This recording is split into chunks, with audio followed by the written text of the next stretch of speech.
Ngayong hapon na ito mga kashuyan, nandito tayo sa kanto ng Coastal Road upang tayo bumili ng barbecue dahil ito yung natripa naming iulam ngayong gabi mga kasyuyans. Hindi, wow. At habang kami naghihintay sa aming order, mga kasyuyans, ayan makita ninyo ang ating kanluran ay si Haring Araw ay palubog na at yan ang kaganapan doon, ang panganod ay naglagom-lagom na mga kasyuyans.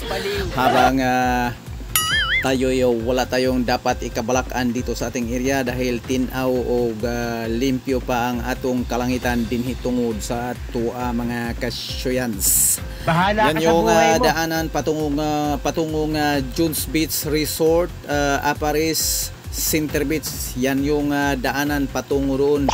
At dito naman sa kabila ang patungong Coastal Road mga kasyuyans.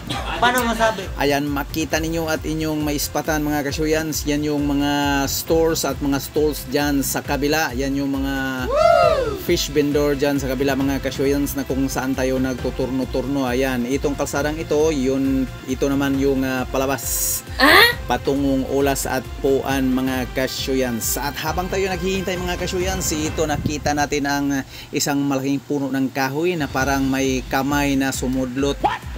Isang puno ng niyog yang nasa gitna. Tingnan ninyo parang kamay ng isang higanting kumakaway dito sa atin. At yan, nakuha na namin ang aming order mga kasyuyans. Kami umuwi na sa bahay. At dito na.